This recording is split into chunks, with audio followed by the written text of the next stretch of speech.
When is one more property a step too far? Last week, I found myself in two separate meetings with clients asking the exact same question. For one, I gave the green light. For the other one, I just tried to gently pour a little bit of cold water on it. So today, I want to dig into this question. When is one more a bad idea? When is enough enough?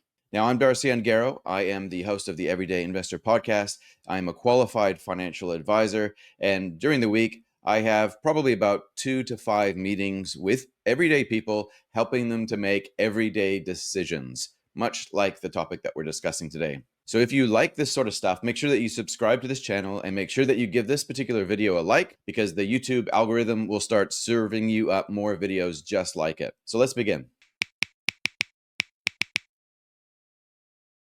Now let's get stuck into this. When is one more enough? Now, both of these clients that I'm referring to came to me last week. Should I buy another property was the question, but the answer was completely different that I gave them because both of their circumstances and both of who they were completely different. So let's start with the first case. A single, extremely frugal woman. She had set herself the goal of owning 3 investment properties. She was disciplined, probably to the point of self-sacrifice and maybe even beyond. She was skipping on travel and doing fun things with her friends. She was rarely going out. She was always volunteering for extra overtime and shifts that came up for her at her place of work. And on paper, she was a model probably of financial restraint, perfect in a lot of ways. But what really stood out to me was her total focus on the end goal. She set herself a goal about 4 or 5 years ago, and she was determined to reach that goal almost at the expense of her present life. Now, I see a broad range of people in my practice, but I'm always struck by how often people end up sacrificing today for tomorrow, or sacrificing tomorrow for today. It's really hard to get that balance. Now, separately, she wasn't close to her only child. That was definitely a factor. And maybe she'd missed that boat. And so she had resigned herself to kind of giving her life to her work so that she could at least provide a financial gift when it was her end of days. I don't know. This is such a common thing, though, such a common issue. Huge personal sacrifice to achieve a goal that by the time someone actually gets there, it's actually not even important anymore. After crunching the numbers, it was clear in this particular case, a third property would actually put her well beyond what she required for her needs. She'd end up with way more wealth than she could ever spend in retirement. And potentially, she would leave an inheritance so large to her only child who was partially estranged that it would do way more harm than good. But what really concerned me, though, was burnout. She was working so hard, but for what? Sometimes the best advice isn't about, winning wealth and going hard out and reaching your goals, but it's about rebalancing your life. Finances, relationship, your own health, these are all just elements that need to be held in tension or at least rebalanced every now and then, because if one part breaks, everything else falls apart. And I was wondering with her, I wonder if she could consider selling down rather than building up. So instead of buying this third property, maybe just hold these 2 properties. And instead of holding it right until the end of days, maybe she sells one to live off of the proceeds and just passes on one debt-free property to her estate. Lots of different options, right? And property is one of those drugs of choice when you're investing, which is almost hard to quit because you realize that when the market moves upwards, it's really easy to rack and stack them. But here it's really important, I think, to remember it's about what you're trying to build, why you're trying to build it, and who you're trying to build it for. Now let's turn the page and consider our other client. Medical specialist with a partner who also had a professional job. Both of them combined had well over $1.2 million worth of income. They owned a high value home which they had recently renovated. So all in all, they were already in debt close to $3 million. They were looking to buy a holiday home, and that holiday home would be pretty much 100% borrowed. So at the end of this transaction, they would have almost $5 million worth of debt. So when you think about that amount of debt, that is a significant number. But when you consider their income, you have to kind of look at it in its entirety. Yes, they had two kids in private school. That's massive expense. Yes, they had a taste of the good life still going on in terms of their annual overseas travel habits. However, they also had other investments, which is really, really good to see. Not all of their wealth was tied up into property, and those other investments were going exceedingly well. And by all accounts, over a long enough time frame, they would have actually grown to a point where it could potentially clear the mortgage by the time they retired in and of itself. That's assuming they didn't repay the mortgage with their after tax income, which they still could do after this purchase.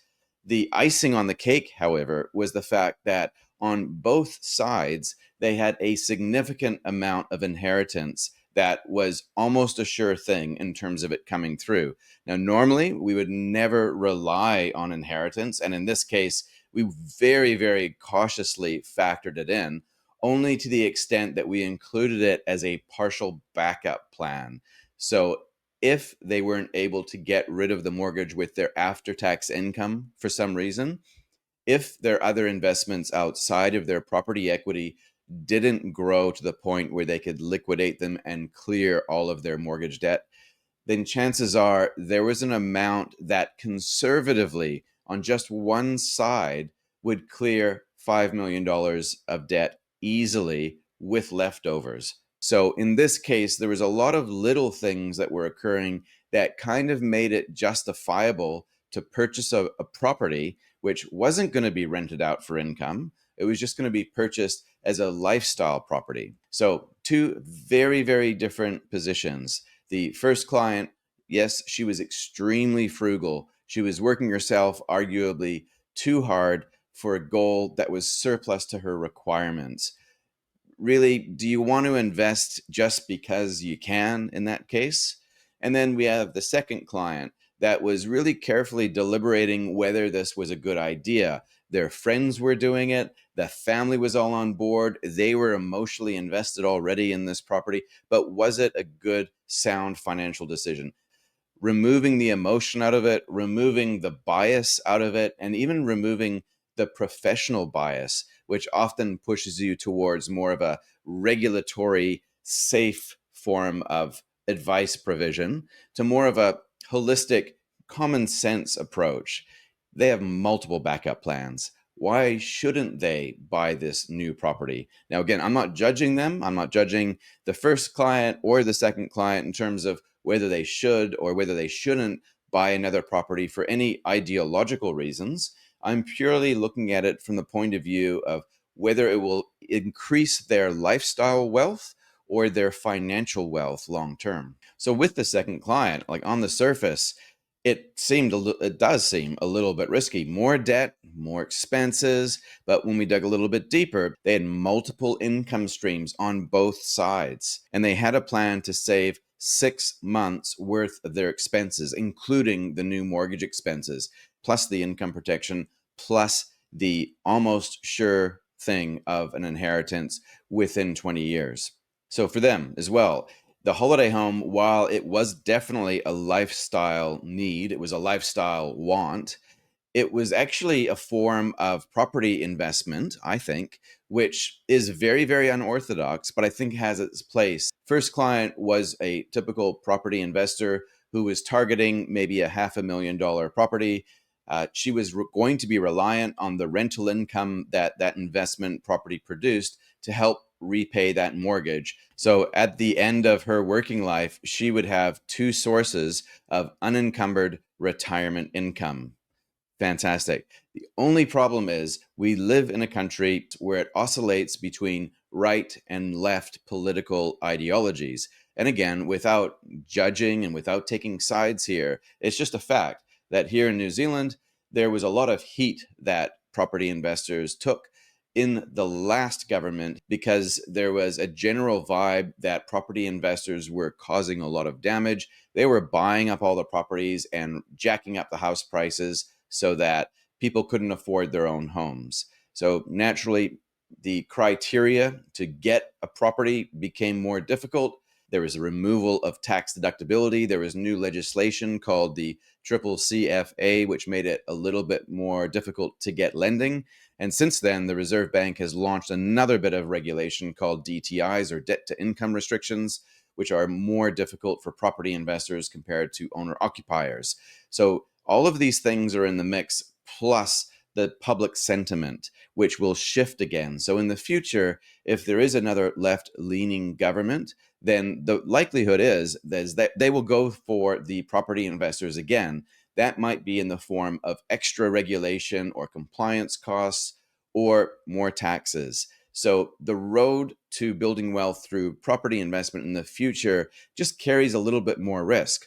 Whereas I believe that in the future, we're probably going to see something that could benefit the second client who isn't buying a rental property per se. They're buying an extra property, which will be surplus to requirements. It will effectively be their holiday home.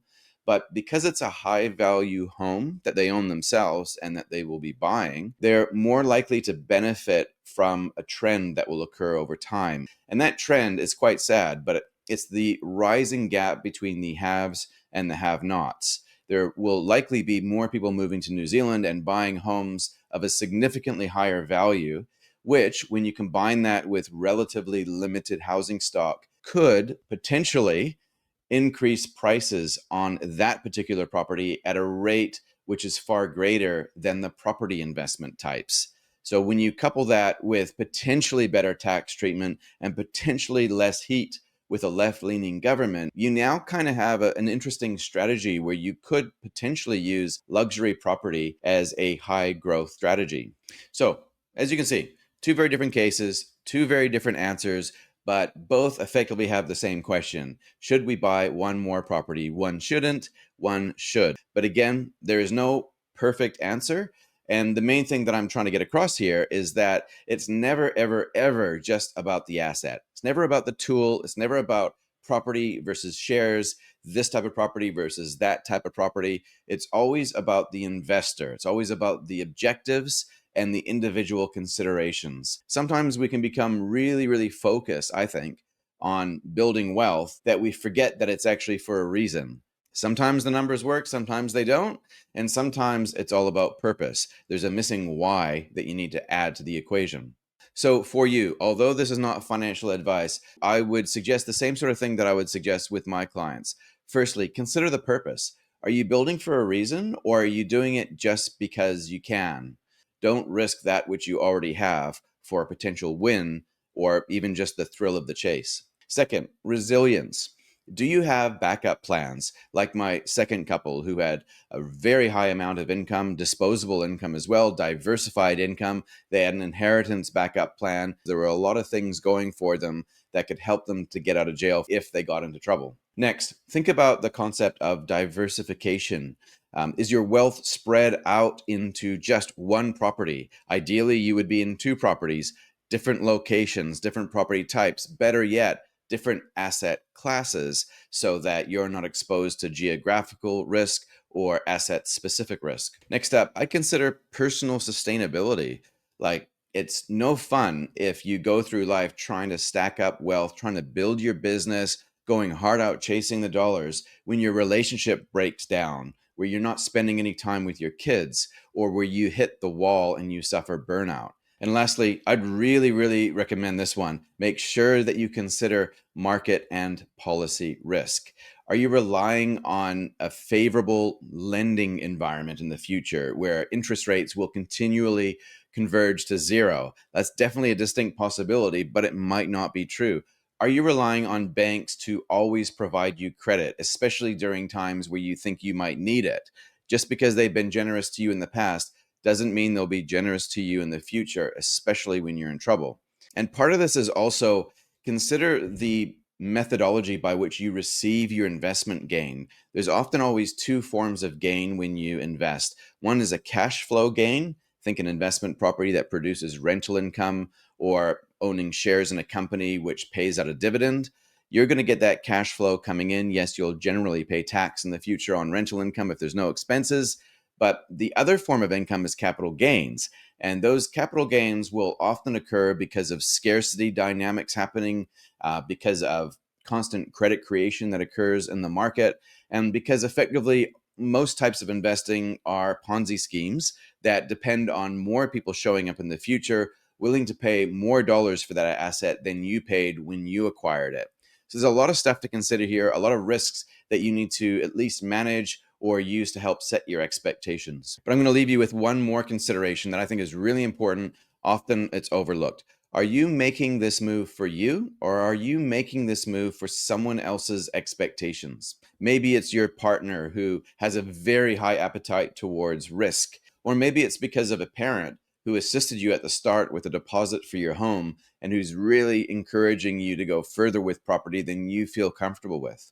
All right, so I do hope that helps. Obviously, this is not financial advice. And if you do want to chat through your own financial situation, there's a couple of options. If you've ever used a mortgage advisor, by all means, get back in contact with them, workshop your next move to see if you can do it, and then ask for advice around whether they think you should do it. If that doesn't work or you want another layer on top of that, then reach out to me. Check out the link in the notes to book in a free 15-minute phone call with me. I'll explain how I work, and maybe you'll decide to go from there. And lastly, make sure that you've checked out the link to sign up to the free fortnightly newsletter. Okay, thanks very much for watching. We'll catch you on the next one.